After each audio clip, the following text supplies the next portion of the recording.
तैयार रहिए। स्टार्ट।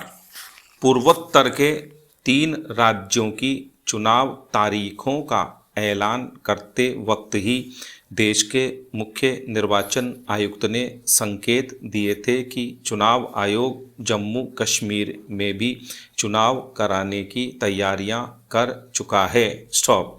साथ ही ये भी कहा था कि वहां मौसम और सुरक्षा के माहौल को ध्यान में रखकर चुनाव कराए जाएंगे। स्टॉप।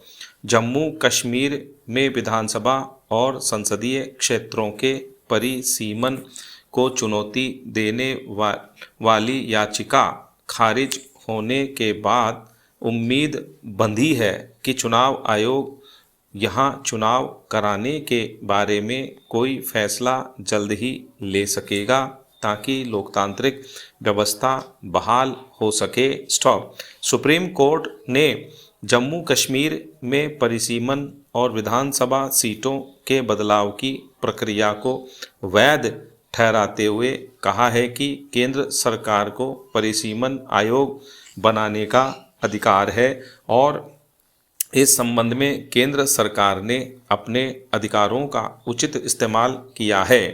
केंद्र के फैसले को चुनौती देने वाली याचिकाओं में कहा गया था कि परिसीमन के लिए सही प्रक्रिया का पालन नहीं किया गया है। स्टॉप। मुद्दा यह बनाया गया था कि 2011 की जनगणना के आधार पर परिसीमन नहीं किया जा सकता। यह या तो 2001 की जनगणना के आधार पर होना चाहिए या फिर 2026 की जनगणना के बाद। स्टॉप।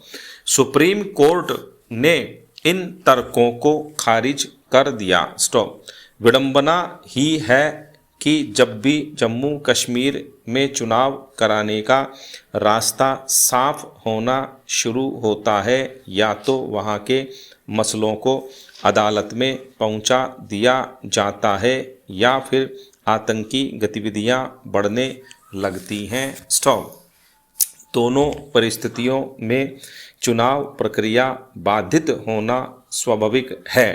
एक और जम्मू कश्मीर में राजनीतिक दल लोकतांत्रिक तरीके से चुनाव की मांग उठाते हैं तो दूसरी ओर इस प्रक्रिया में बाधा डालने के प्रयासों में सक्रिय नजर आते हैं। स्टॉप। कई क्षेत्रीय दल चुनाव से पहले जम्मू कश्मीर को राज्य के दर्जे की बहाली की मांग उठाते रहे हैं। स्टॉप।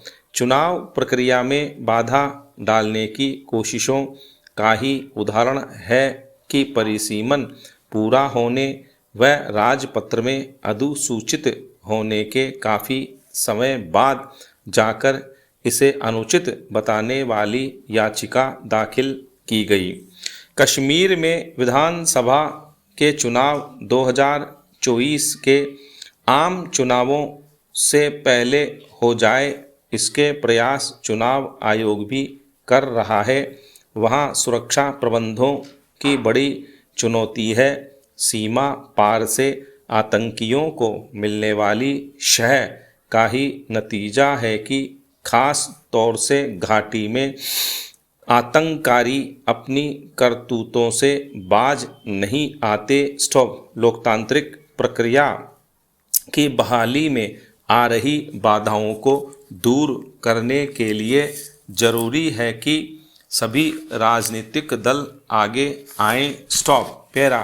पुलिस का ध्येय वाक्य अपराधियों में भय और आम जन में विश्वास है, लेकिन पुलिस बेड़े में ही निर्दोष जनता को डरा धमकाकर वसूली करने वाले अफसरों कार्मिकों की करतूतें सामने आती हैं तो यह ध्येय वाक्य मुंह चिढ़ाता सा नजर आता है। ऐसे मामले एक जगह से नहीं बल्कि प्रदेश के विभिन्न इलाकों से सामने आते हैं। पिछले दिनों ही उदयपुर, अजमेर और नागौर जिले के जो मामले सामने आए वे समूचे पुलिस महकमे के अच्छे काम पर कालिख पोतने वाले ही कहे जाएंगे। ये तो वे प्रकरण हैं जिनका खुलासा हो गया। आए दिन ऐसे मामले सामने आते हैं जिनमें पुलिस कर्मियों द्वारा डरा धमकाकर चोट वसूली की जाती है। कई बार एसीबी भी ऐसे पुलिस कर्मियों को दबोच लेती है। इसके बावजूद खाकी वर्दी में जनता को परेशान करने वालों में खौफ दिखता ही नहीं। चिंता की बात यह है कि रंगदारी के बढ़ते मामलों के बीच पुलिस खुद ही समाज कंटकों को प्रश्रय देती नजर आती है। ऐसा भी होता है जब पुलिस अपराधों में लिप्त पाई जाती है।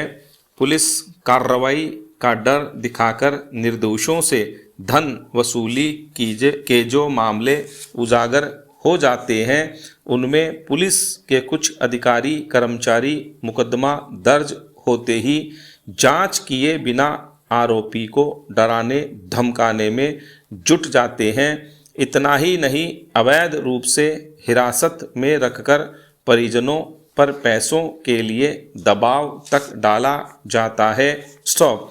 इस बात से इनकार नहीं किया जा सकता कि फरियादी कोई भी हो, उसकी एफआईआर दर्ज होनी ही चाहिए, लेकिन एफआईआर को धन उगाही का माध्यम बनाने वालों पर तो नज़र रखनी ही होगी। सब जानते हैं कि हर एफआईआर में तुरंत गिरफ्तारी ज़रूरी नहीं होती, फिर भी गिरफ्तारी का डर अच्छों को पुलिस की मनमानी का शिकार होने को मजबूर कर सकता है। स्टॉप।